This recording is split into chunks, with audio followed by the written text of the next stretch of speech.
coming up. Nobody told me this is the reality, right? And then to see that this is really what God does, this is what Mother Nature does. Yeah. A woman really gives forth and she pushes with her mighty strength. Right. And we get a baby. Right. Now that was, you can't sleep after that. Here's a myth that we get a lot. Oh, if you get a lot of hyperacidity when you're pregnant, that the baby had too much hair. Is it true or not? Because let me tell you, the amount of medicine I took because of that. Gosh, I was like, I looked at my child, I was like, so where was the hair? Where was this hair? What are they talking about? Postpartum challenges can spread right from postpartum psychosis. We call it puerperal psychosis. Now that's full-blown madness, for lack of a better word. Yes. To a minor baby blues. Right. Yes. And baby blues is one of those things where you just feel so teary and you know, after some time it shakes off and we move on. Right. But the worst severe case I've seen is postpartum psychosis. And that's madness. Right. I've seen a mother who looks at the child and thinks, who's this demon?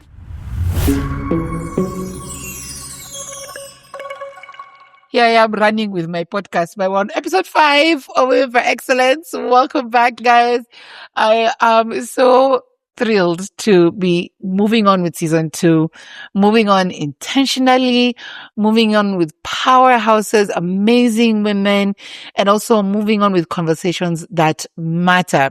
I'm Myra Maloba, and we're streaming this, or rather shooting this, from Fahari Palace Apartments. A big thank you to our partners and as well to the team behind the scenes. But as we get started, remember, Women for Excellence podcast is where you need to be following on all major DSPs and social media platforms. We continue to unpack the stories behind the titles, exploring career journeys, workplace realities, and the unspoken dynamics that shape how we show up and grow. But only don't grow individually, but together. All right. Now, today we have with us, and I'm so excited to have this conversation, a woman who has made it her mission to change that narrative. She's a trained midwife, a postnatal care advocate, and the founder of Mom and Me, a platform dedicated to providing gentle, expert postnatal and newborn care for mothers in the comfort of their homes. She's also using her voice beyond the clinical space, showing up through TikTok lives, educating, engaging, and creating real-time support systems for mothers, even offering opportunities for them to access postnatal care through interactive challenges and consultations. Today, we're going beyond the title and into real conversations about recovery, emotional support, career navigation within healthcare, and the workplace realities that come with a demanding and deeply human profession, and as well as diving into our own personal experiences, okay? It's rare that you get to do this with somebody who is in the profession. Welcome so much to the show. Hey, Bunny, how are you? Thank you. I'm very well, thank you. Now, I've already given a breakdown into who you are. Yeah. But of course, it's best said by yourself. Give us a little bit of background. You have done a good job. I Thank you. just felt very honored to hear all of that about what we do. And I think, first of all, we have to acknowledge that sometimes we don't do this well enough to stop and do a stock take of what we've done. Yeah. And maybe we are just too humble that, or whatever it is, or we are too busy with life to stop the world and really think, who am I? What am I doing? Right. And like you said, besides the title, who is this person? Right. Yeah, right. So I am Bernadette. Many people call me Bernie. And I am a mom, and I am a midwife. But besides that midwife title, I like to say I look out for mothers when they have just delivered. And this was not just a thing that came out of a beautiful idea. It was out of a lived experience. Right. Yes. And, what I do is I look out for mothers in the postnatal space of life, a space where people forget them in some ways, not knowing, but, they're at a point in life where they need most help and they don't get that much of help. Right. Yes. And, coming into Mommy and Me, first of all. Why that name? Why that name? Yes. Oh, there's so much that revolved around that name. First, we needed to identify mom. That's an honorable title, but then it's more the reality. I could have called it mother, but I needed it to be mom because this is what most moms relate to. And Mom and Me it could be about mom and mom herself, but it could also be mom and the baby. And all of those two things, they intertwine. The programs that we run at Mom and Me are there to support mom because she matters in that circle, but also that baby who, if we forget, then we are letting mom down. Right. Yeah. Now, being a midwife, you're literally being a leader from the time somebody's coming out of the womb, because we talk leadership on this podcast. Absolutely. But you lead in that aspect. Yes. And it's such an important role because you're bringing in life into the world. Absolutely. What, first of all, is a midwife, and what led you into the profession? That's a very nice question because you don't get to meet many midwives. I mean, I could ask anyone. It says, scroll your phone and check your phone book. How many midwives we got? I don't even remember mine. We don't normally meet them. They are right there in and amongst us. But yes. So I was born and raised in this Nairobi, doing everything that everyone does, being a child, being a student, doing everything. But one day, my dad insisted. And I used to go to Strath. I was doing accounting. Like, it was the thing. You finish high school, you go and do computers. Right. That was my era. And you do computer packages. Right. And then you could either do accounting or go to uni or whatever. Yeah. And there I was. And my dad really had this vision. And he kept insisting, my daughter, I feel you will do well as a nurse. Well, after a lot of thought and a lot of pondering and convincing, I went off to School of Nursing. Now, you abandon all your dreams and say, well, Dad, okay, fine. I'll just respect. I'll be the obedient child and I'll do this. Right. And I went to School of Nursing, but lo and behold, one of the units was midwifery. And bless that woman who wrote that big book called Margaret Miles. That was the big Bible for every midwife who studied their nursing in Kenya. Right. And that completely changed the dynamics. Why did I settle to practice as a midwife? It's almost like saying there are so many areas where a doctor could practice, but why do they choose to become a gynecologist? Right. Now, for me, it was this. When I went through all the different cycles and seasons of being a nurse or a midwife, there's one thing that settled well with me. Welcoming a newborn to the world. It was a happy moment. And it was almost like mom's not unwell. Mom's just going through a process and she'll be fine. Yeah. And I wanted to resonate with a happy ending. Right. It's unfortunate that sometimes nature does what it does, or sometimes negligence or whatever that happens. Yeah. We might lose babies or we might lose mothers. Yeah. And we try, hopefully, in the nursing midwifery fraternity to try and rescue and uphold life. Right.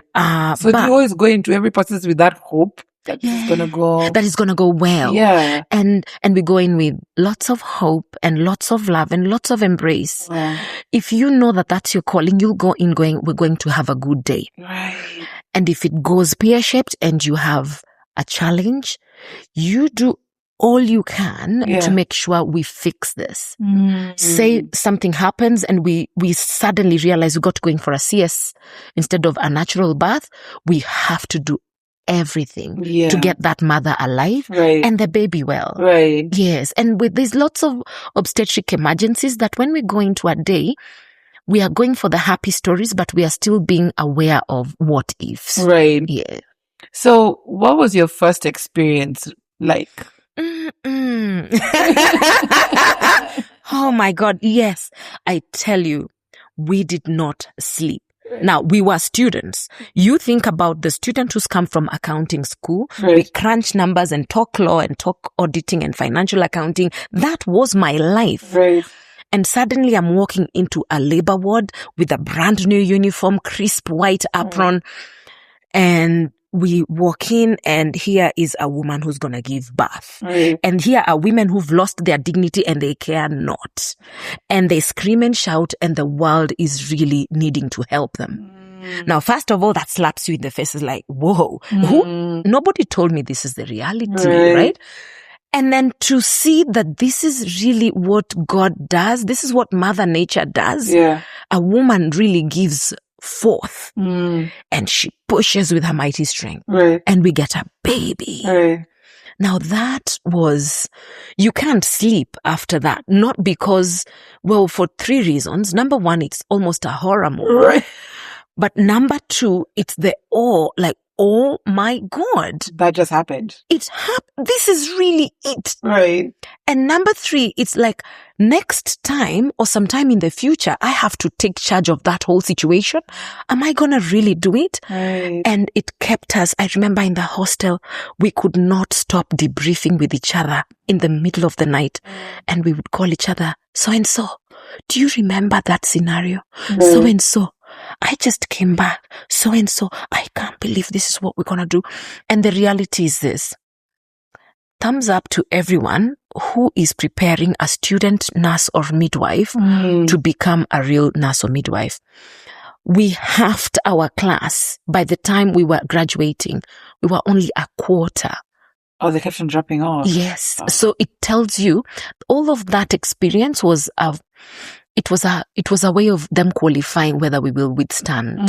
So we cannot take it lightly. It's quite a big scenario. It's a big undertaking. Yes. And we just have to take time and appreciate every mother who goes through it, but also every midwife who stands with them all. That's true. And every doctor who's put their time to come in and support. Yeah. It's a team. It's an important season of life. And I think we don't say that loud enough. That is very true. Yeah. So that being said, what are the biggest myths you've come across? Oh my God, so much. So much. Yeah. Okay, here's a myth that we get a lot. Oh, if you get a lot of hyperacidity when you're pregnant, that the baby had too much hair. Is it true or not? Because let me tell you, the amount of medicine I took because of that. Gosh, I was like, I looked at my child, I was like, so where was the hair? Where was this hair? What are they talking about? Yeah, that, you know? And there's all sorts of interesting myths, and you just go, no, that's not it. Yeah. Yeah. And even after the baby is born, I still get to hear lots of things. Oh, if you give the baby eggs, the baby will not talk. Well, you're going to deprive your child of a good protein because you're thinking about the egg and that the baby will not talk. Where is the science? Hey, now let me, hey. So we're going to throw in case studies over here. Absolutely. So, let me tell you the one I had that now got me upset, kidogo. So I was having my second baby. I was over there. I think I'd just given birth, and then we were chapping stories for some reason with like everybody was around me, the anesthesiologist, the gynecologist. We're just chapping stories. Yeah.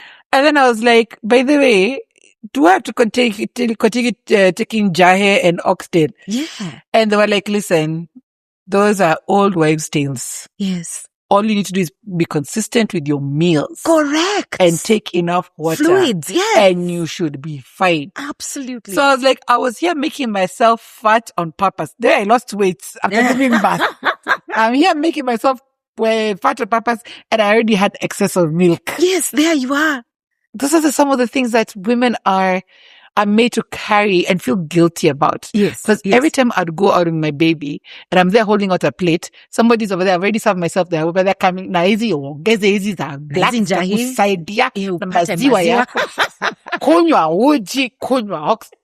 And these are the things that are just adding weight to you, and you're still having excess of milk. There's so many things that are actually not true. Absolutely. But then, why not also, and I'd ask you as maybe as a task, have these honest conversations with women so that they don't feel, because a lot of women leave feeling almost down on themselves, almost unworthy. Because even there's some women who may not be able to express milk, but it doesn't make them less of a mother. That's it. How come we're not having these conversations? That's it. I think we've got a lot of generational gaps. Yeah. Let's start off there. We've got generational gaps, and our mothers and grandmothers, they did the best they could out of, I suppose, guessing game and maybe working with precedents, but nobody was there to qualify those conversations as fact or not fact. That's true. And nobody corrected it. And we were raised in the setup of listen to your mother, listen to your elders. And then there's this other generation that has studied a lot, that is on TikTok and is Googling everything, and that can look at a doctor squarely and say, "Dear doctor, what do you mean?" Right. The other teams, our elders, were not there to listen and question the doctor like I am asking, give me an answer.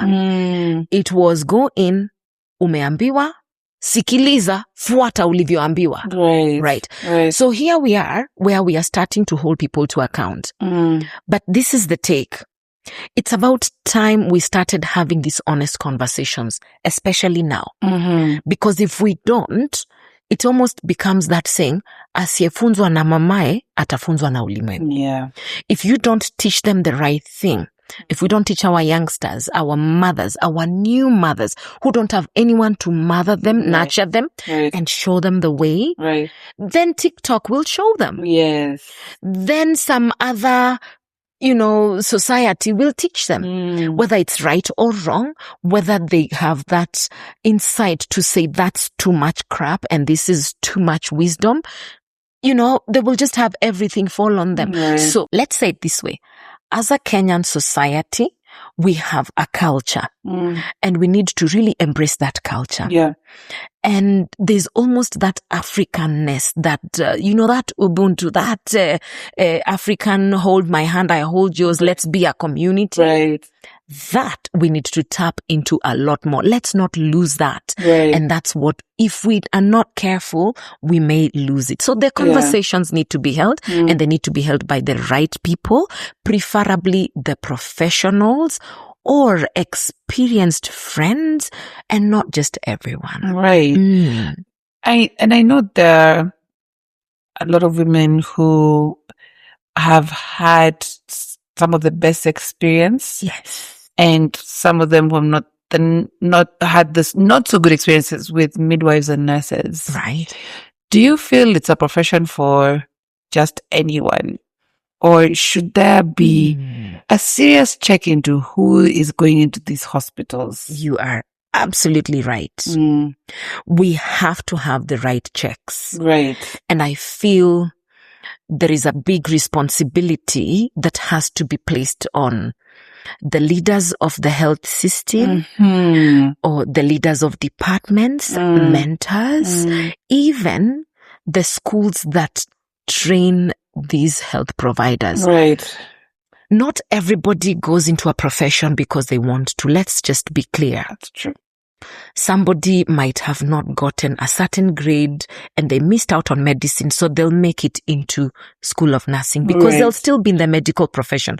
But do they really know what that is all about? Yeah. Somebody might find themselves in there by default because my mother was a midwife, so am I. It might be also, my parents didn't have enough money for this, therefore I went into this. Or it becomes a thing that's going with the trend. Right? And I see it quite a bit, not only locally, but quite a lot overseas. You see lots of people going into the nursing profession because it's the thing that everyone is doing. And that doesn't count. So let's say it this way. It's important for some people to be given that honest, that good responsibility where they have to really take that mantle and really mentor people very well and really groom them, train them. And as a society, let us not be there to bash those who don't make it through. Somebody could have gone in with the best of intents and then they realize, this is not for me. We should not be there to judge. 100%, because the first time I was giving I don't know why you came up today. Because you have taken me back. You have Yeah. been sent. Yes. So Yes. the first time I gave birth, the nurse who came in, I was asking questions and I asked, how do I change a nappy? She's like, why would you change? Yes. I'm like, but this is my first time having a baby. Why am I being shamed? For asking a genuine question. Yes. And you know, like if you don't know these things and then maybe you even leave the nappy on too long, the baby gets a rash, they get a burn. There you go. Those conversations are not silly to be had. There you go. The person who's doing it needs to be patient enough to explain. And to teach and to help this new mom. Yes. Because guess what? There was nowhere called a school of motherhood. Where is the school? Yes. Show me. Where is the school? Where we say, now you're going to graduate. Now you're ready. Go and pop the baby. Exactly. It's not there. Society assumes that because we are women, we come out knowing how to be mothers, how to be nurturers, how to be homemakers. That's a myth in itself. It is a big myth and somebody needs to deal with that myth. Yes, they do. Because the other problem is that we are prepared. And that's why you've come across a lot of postpartum. Yes. And it has been hailed as a thing that's in your mind, or because society is talking about it, that means you think you have it and it's probably not there. Yeah. Have you come across postpartum, and what was your most severe case, and how probably did you try to find solutions for that? Yes. Now, I have to say, I thank God I've had a chance to see mothers across the globe. And I can tell you now, white or black, pink or what, we are all mothers, and the narrative is across. Right.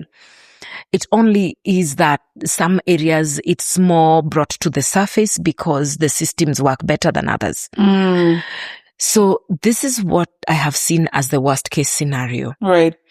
A woman who, and when we say postpartum, we're just saying, I know what the public think postpartum, there's those postpartum challenges can spread right from postpartum psychosis. We call it puerperal psychosis. Now that's full-blown madness, for lack of a better word. Yes.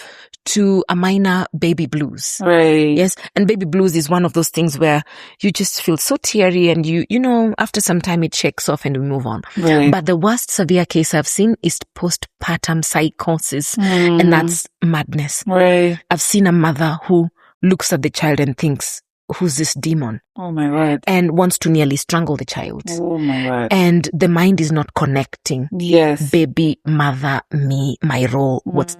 It's just not coming together. Right. The experts say, for somebody to go through a postnatal psychosis, they must have had an underlying mental health challenge that just was triggered by this whole puerperal postpartum season. Right. So like my sister calls it, she says, God, postnatal season is the ghetto. It is a ghetto. That's what she calls it. She says, really, it's the ghetto. Yes. If you did not go into ghetto, that, I don't know where you survive, because that is where you get proper character development, right? So you can imagine if someone's been suppressing things, they've been going through a depressive episodes before they got pregnant, and now they've gotten pregnant, and then you come and throw in the whole spanner in that whole mess. What do you expect? Right. They've been struggling mentally, and then what are they supposed to experience after? So I've seen the worst case of being the postpartum psychosis. Right. But I've also seen the very mild ones where a mother calls me, and these calls come anytime, day or night. And I say to them, don't be scared. It's okay if you call me. I'm a mom myself. My little ones are 15 months. So it's okay if you call me at 3 a.m. You don't know. I might just be awake. I might be changing nappies. It's not the end of the world. We'll do this together. Let's put this math together. 3 babies. Yes. And she didn't say one of them. All of them are 15 months old. Yes. We're getting into this after the break. We're blessed. Yes. Triplets. So those 3 blessed angels of mine, they are just my world. But I say to mothers, we can do this together. So you get a distress call going, I don't know what to do. I have done all I can and I don't want this child to do what she's doing. And they feel guilty and they want to cry. But then after a bit of nurturing and looking after, and even just a bit of validation and saying what you're feeling is absolutely normal. Yes. They come to terms and they know that they're not walking alone. Now, if for the sake of statistics, more than 90% of mothers go through a form of postpartum challenge. 90. Now that's alarming. It is. It is. Whether the ones who cry, whether the ones who want to throw the baby out, whether the ones who go and just, they lose themselves. There's so much challenge that happens in the postnatal season. Right. So it ranges right from the mild one to the very major one. And really, truly, the world has to wake up. It's time for us to nurture this mom. Absolutely. Let's leave that on a cliffhanger as we go on a short break. Guys, we'll be back after this. Remember, we're shooting this from Pahari Palace Apartments right here on Church Road. Guys, it is the best space to even host conversations like these. Listen, women, well, here you have your chamas, you want to have your girls' night out. This is the place to be because it is service apartments. They got room service. They got the bar restaurant downstairs. They got proper security.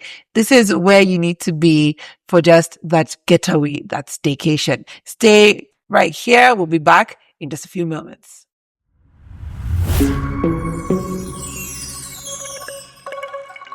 Are you looking for a comfortable stay in Westlands? Well, Pahari Palace Apartments is truly the place for you. These service apartments are perfect for business or leisure for awesome restaurant and bar experiences, free Wi-Fi, housekeeping.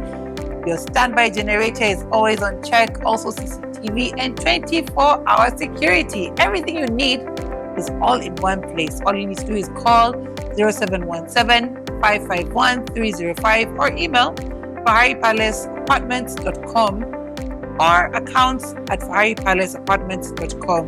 If you want the perfect place to stay, book today.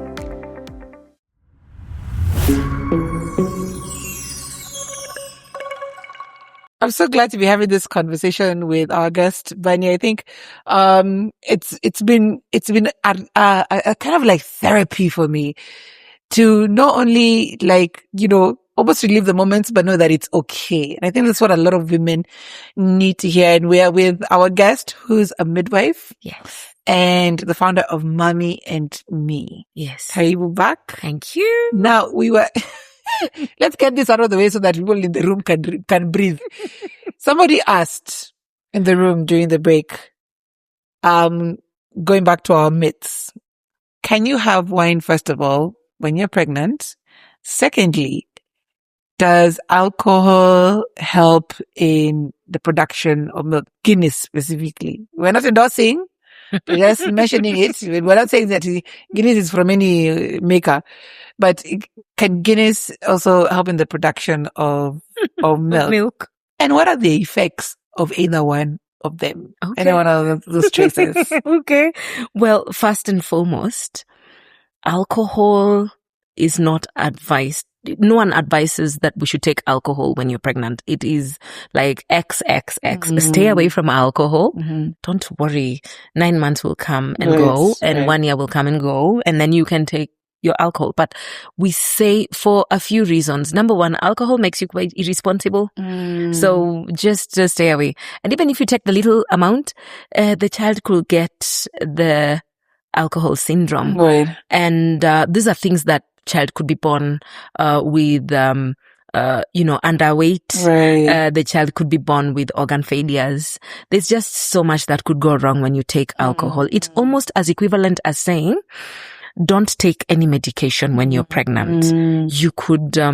You could cause the child to have defects and birth defects or defects that could last the lifetime of the child. Absolutely. So for us to be reasonable, responsible, and to be fair and to be gracious to this gift, like I say, this is a gift God's given you. Nurture it, love it. You wouldn't want to be given the best gift and to go and mess around with it. So mamas, let's be careful.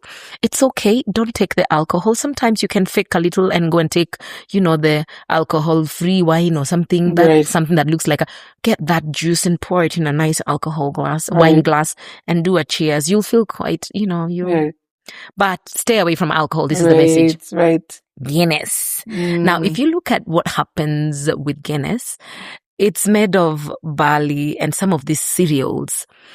And if you look at some of the contents of some of these things that we use to stimulate the milk, are almost the same family. So while alcohol, Guinness is taken for a feel-good moment, and while you're watching Arsenal, you're watching Man U, it also has that effect. You're still taking those cereal type products, and they will stimulate the fermented. Yes, and it's very fermented, and also it's a liquid. But the sad part, it's gonna dehydrate you. So first things first, don't give the baby alcohol by taking lots of Guinness and breastfeeding the child. Really, you're still in that season of respecting the gift that you have. Stay away from that alcohol. Nurture your baby. Have a sober brain and mind. Postpartum season, we said it's the ghetto. Don't make it worse by getting drunk. You will not like that season. You will not cope with the baby. You'll be incredibly fatigued, and you'll hate that season. So absolutely, Guinness, leave it for the members in that club. But while you're a new mom, stay away from the alcohol. Even the husbands, they stay away just for a little bit. As it's both of you who are in it. Don't say it's for her. Don't think she will not get thirsty. She'll get thirsty from the smell of your breath. She will. And if you bring the bottle, she might get tempted. Exactly. So don't just tempt her. Just do it together. Stay away together. And support each other. Bring the child up together, because again, the other myth that's there is that a man who takes care of their child, they say they're babysitting. No, you're the father, you're the parent. You are the parent. Nothing like babysitting are people you hire to do that. Oh my God. Yes. That word, I've seen it so much on social media. I'm like, who are you babysitting? Can you imagine? How do you babysit your own child? No, you're taking care of them. So I'm hoping that as we're raising responsible mothers, we're also raising responsible fathers as well. I love that statement, that last statement. And this is another big conversation that needs to be held in an African context and an African setting. How many dads, and this is a question to many dads who might be watching, how many dads know how to change a baby diaper? But even so, it goes a level up. How many dads, if they were sent out to the shops and says, go and bring me the newborn diaper, they won't bring a size 4 diaper. Right? The baby's walking around with something that it is a flopping. In fact, mama will throw the diaper at you. And again, we don't blame these dads. And I just want to give an example. And this really hit me when I stepped at a baby shower, because I also have conversations with moms and dads at baby showers when I take mom and me to the community and I meet mothers, moms to be, sometimes dads to be if they're invited. And at one baby shower, it was so real from the conversations that we had and the talk that I gave, that these dads needed a lot more help, but not because they were never coached well enough, but because as a society, it's time for us to apologize to these dads. For the longest times, we have never invited them to the table. Mothers and babies conversations just was a maternal thing. Never did we ever think, what do we need to do for the paternal side? That's true. We have never really invited, for the longest time, fathers at baby showers. Well, there's nothing wrong in having a big, great invitation and saying, dads, you come along. Absolutely. Because I saw from that baby shower, we made it a very meaningful, educational, engaging session without judging, where these dads were able to open up and be vulnerable enough. And I know many moms will say, my husband will not ever be vulnerable to tell me he doesn't know how to change a diaper or he is feeling like this, like that. But in a professional setting, it's easier for the therapist or the midwife or the person, like the Mom and Me team does this very well. We try and handhold these men.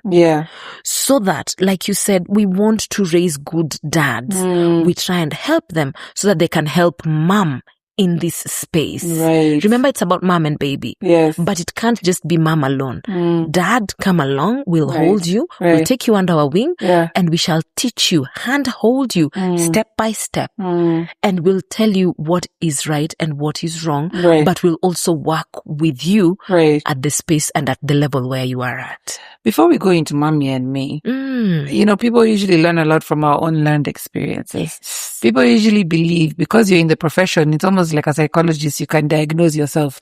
That even you being a midwife, that you came into this knowing what is going to happen with my children. And how has it been for as yourself or a mother? What would you say was your biggest experience, and how did you take home from what did you take home from it? What did you learn? Yes. Yeah. Oh my gosh. There's been lots of learning. I think I sit down and I take inventory. Up to date, I still learn. But there was something. First of all, forget the midwife in the midwife delivery room or in class.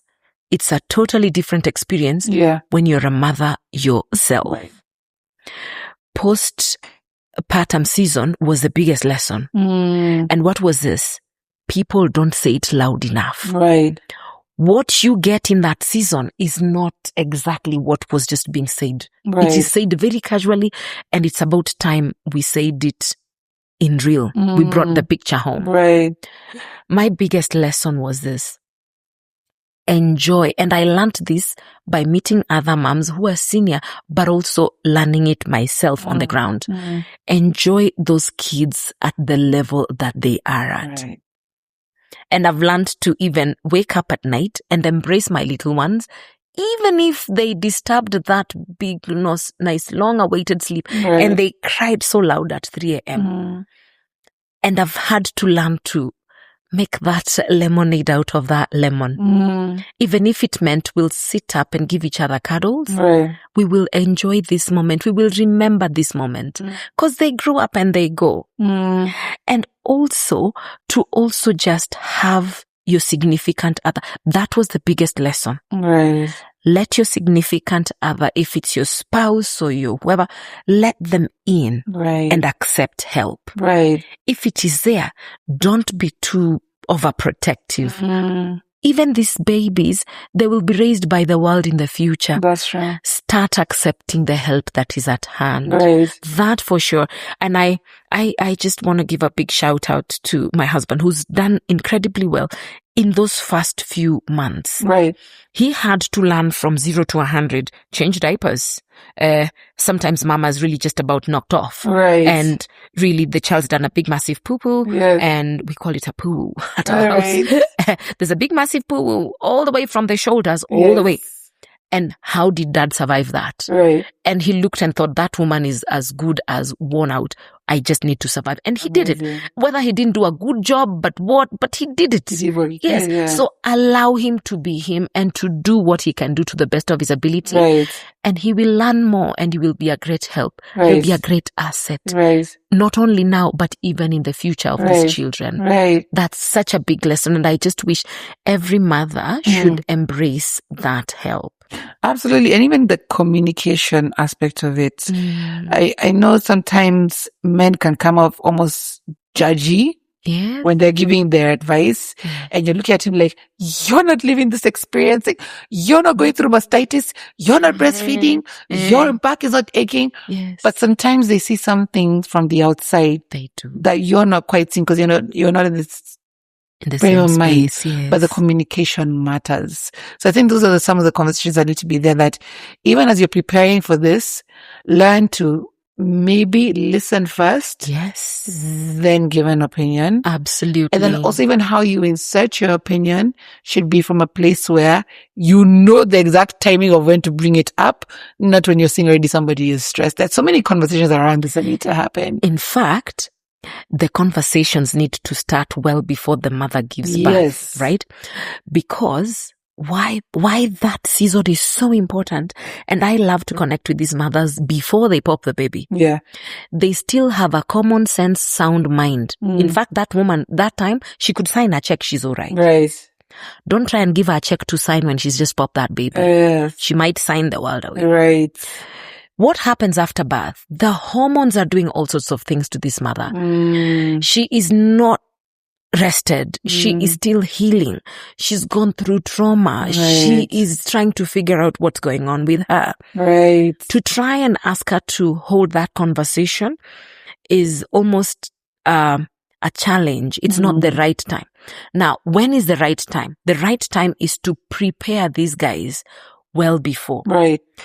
And we know however much we try and prepare them, it might not be all done. Right. But at least there's an element of the dads being brought in to say, let's have a conversation. Right. This is how it will look like. Yes. And this is the reality of how she is. Yeah. And when she does this, it means this. Right. And before you wait for her to say it, how about you start preempting the following? Right.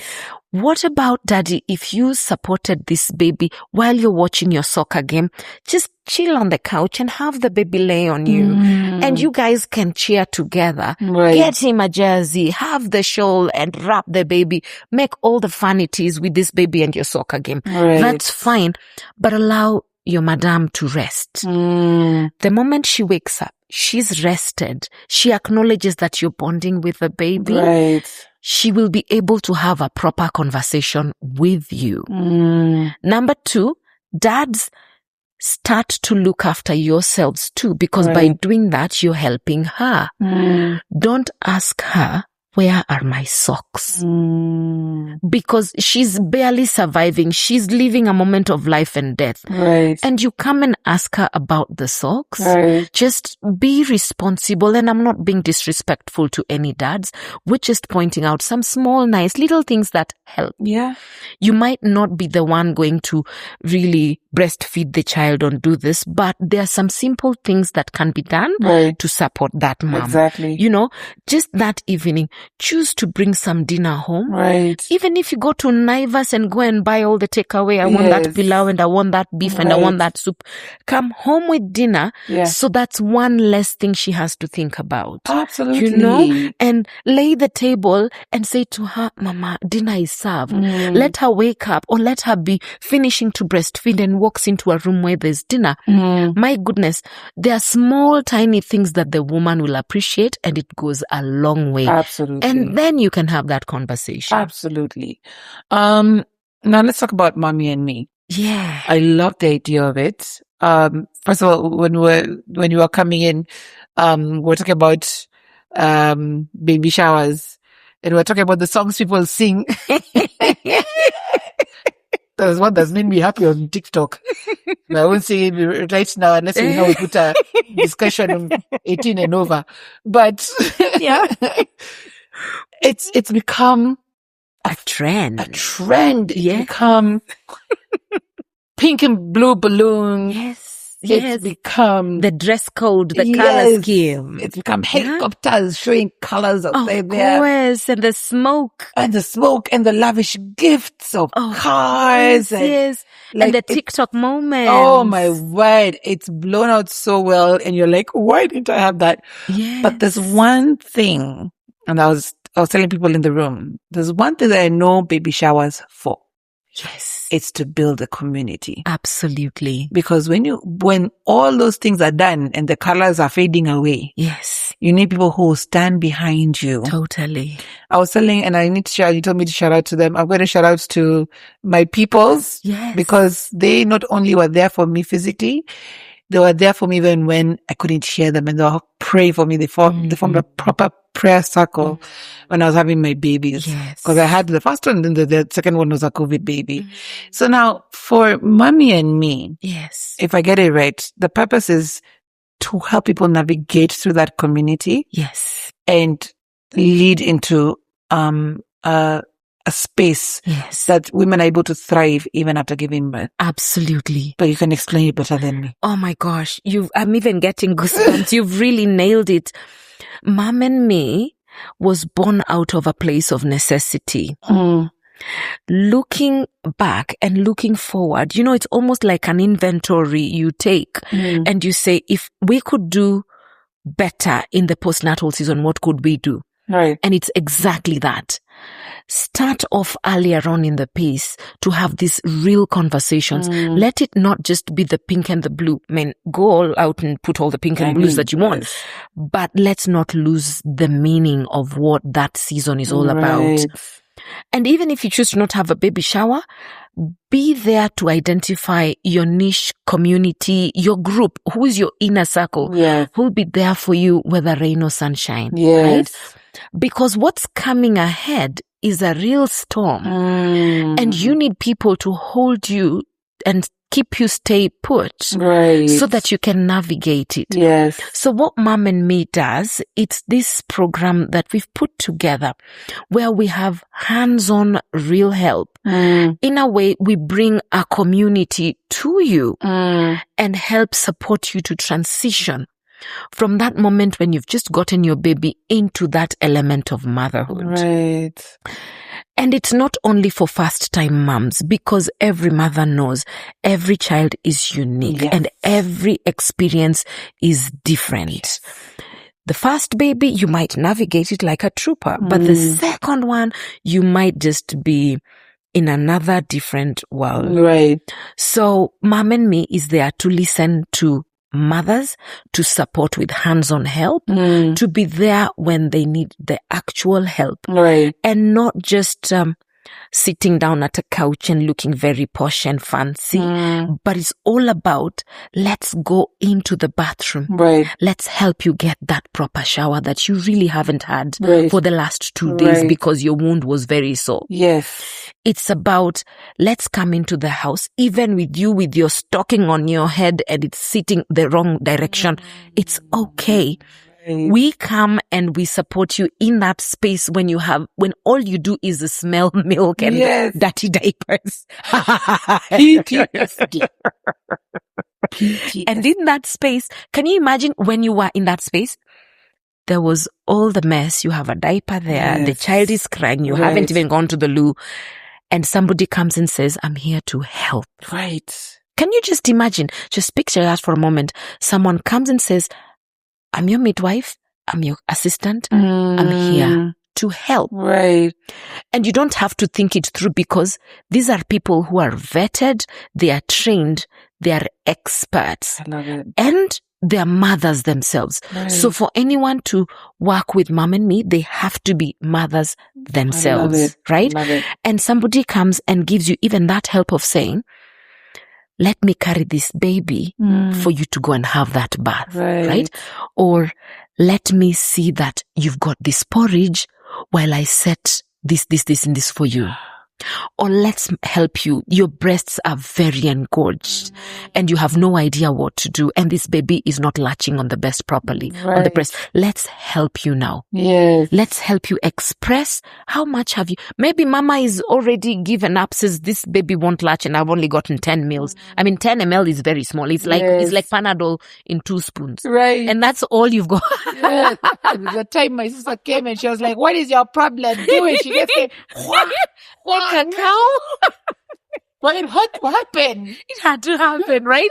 And you would be, and poor daddy, how is he supposed to know all this? His heart is in the right place. He wants to help you. But I mean, what does daddy know about engorged breasts? And what does he know about, I mean, he might have milked a cow in the village, but come on, this is you, right? It's a different scenario. And here is us coming around and saying, let's help you express this milk. Or this is the wrong breast pump. Let's fit it properly. Like and without taking the shame away from it. Oh my God, yes. And you see why we have to have moms who work with Mom and Me. And how is it that here is help and it's very easy for the world to bounce that off and say, that's not for us. Iyo ni ya masonko. No, the world has now revolved and let's just say postpartum support is become a basic need for every mother who has delivered. Whether you deliver by cesarean section or you deliver by, normal delivery, whether you've whatever, all of that season is a real cry for help. Help is a basic, we have to come and help. It's a basic need right now. So our help is hands-on and we support mothers up to, we encourage mothers to at least have some help of some sort. Starting off, if mothers can't take in what we give, we provide that professional hover around support. That's amazing. But if it is the real help, we provide that help up to the 8th week. Yeah. And some mothers need it more, they can extend. Yes. But that's a very, very prime season. Saying that, there's another myth. Here we go. They think, well, postpartum, puerperium, and the healing happens only up to the 6th week. Right. By the time you go to the hospital, the doctor looks, that wound is looking good. Yeah. You're not bleeding more. Yeah. You should be healed by now. Go on and no. It takes up to 2 years for a mother to heal. There you go. We need to allow this mama to go through that healing process up to 2 years. I'm glad you said it out loud for the people in the back to hear. Yes. 2 years. Yes. 2 years. Yes. Psychologically, she needs to heal. I am glad you said it because physically she's going through something else. Yes, because the people don't, and it's like the formation of a butterfly. It goes from one state to another. And giving birth is the same thing. It's going from one motion to the next. Another. Yes. There's a season where she's already healed. Physically, the CS wound is looking great. Right. But still, her back is tender. Right. Inside there, the organs are still trying to realign. We are seeing the outside, but the inside, things need to shape up. Right. Her body is still bulky. Right. Her identity is still mismatched. She's still not gotten through the trauma of childbirth. Right. And the baby is also doing what they're doing. They're sucking the life out of her. Right.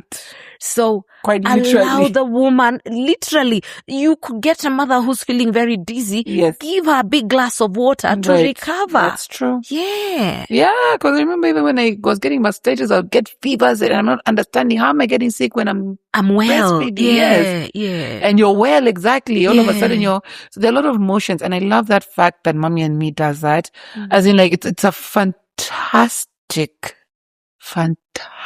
thing that you set up. And I wish it was there during my time. I would have honestly given you all my, take my money. Just be there for me.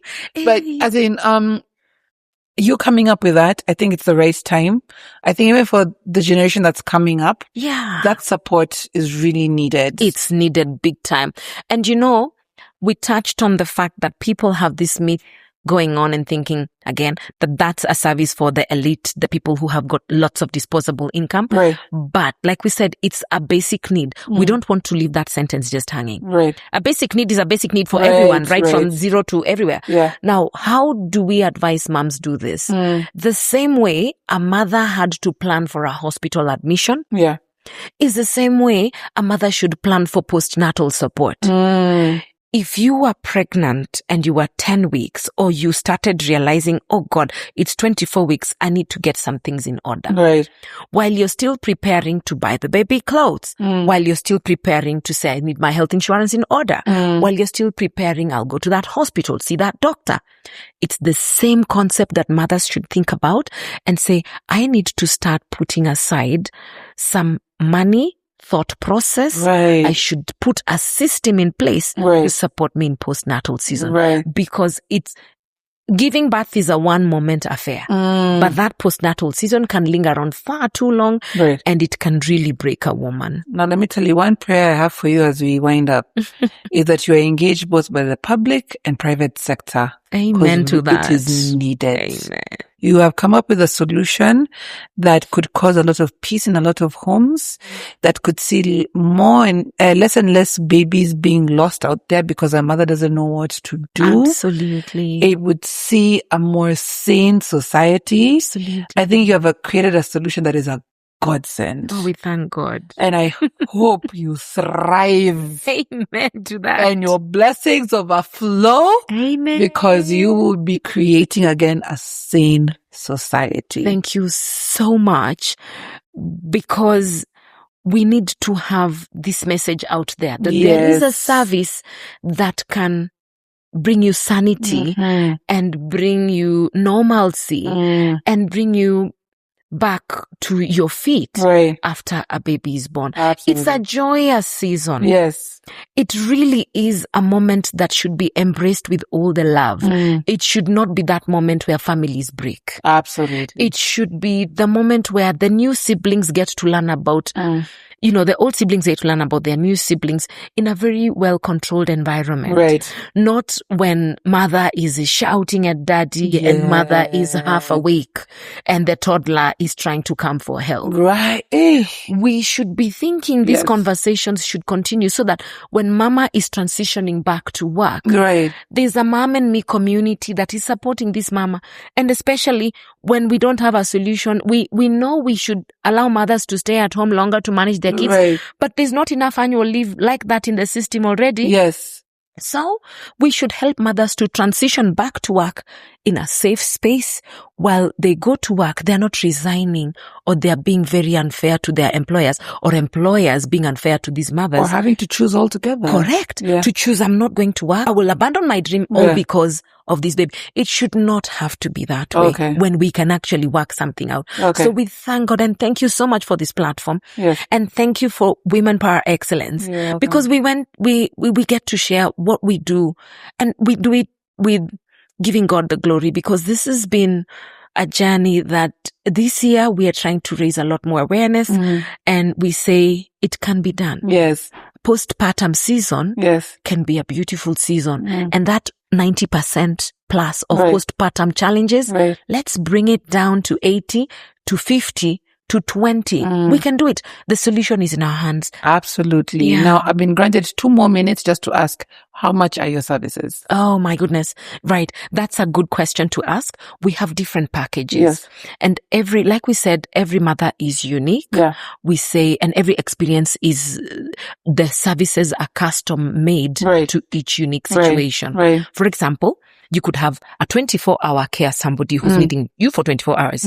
Somebody else might say, I only need you 3 days a week for 5 hours a day because I've got mother-in-law coming in the other days. Every season is different and every mother is having different needs. So, the services are customized. How we work it out, we have a discovery call. We unpack everything and then we use a guide. We have a small algorithm that we work with to be able to customize and price the different packages.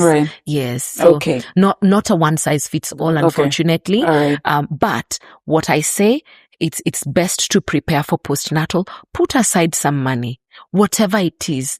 We can work with you to make you get home. You'd rather say I have this much of money, but I can't afford 24 hours care. Then let's work out what can we do and what can the society help you to do. Right. Lastly, where can people find you? Me or find you? We are right on socials. We are, let's put it this way. We're in and amongst your community. We partner with lots of doctors. So if you talk to a number of doctors, they might know our services, but we are still continuing to connect with the community. But number 2, you can get us on socials. We are Mom and Me, with the purple, nice and purple and pink type of logo. We are on Facebook. We are on Instagram. We are on TikTok. Just go in there. You'll see we share a bit of advice. We also run beautiful events from time to time. We have round table talks in the spirit of embracing motherhood. Amazing. We sit down in an environment like this and have real conversations. We even have conversations on socials. We have conversations on Zooms. Socials is our best bet, but we are also a phone call away. We are totally a phone call away. Just take the phone and ring. If you can't get us on the phone immediately because we're doing something, we're with a mother, we're doing whatever we're doing, text and we'll get back to you. Great. Yeah. I wish you all the best. Thank you so much.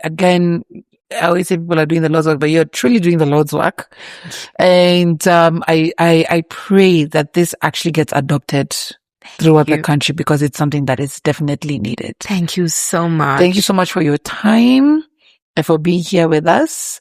and for sharing whatever wisdom you had with us. It was so impactful. Thank you. And thank you for this platform and for reaching out to every mother. And we hope that they all tune in and get to hear some of these conversations. These and many more. Yes. And happy days. Thank you to you for what you do, for putting together this, because there's a place always where women go to find their solutions. Absolutely. Yeah. And thank you all for tuning in as well. A big thank you to Fahari Palace and the team behind the scenes, Sylvie. Big shout out to Sammy and Ronnie and Bob for putting this together with all the intention in the world. Guys, we have to go. We got to leave. We'll see you on the next episode. Stay safe.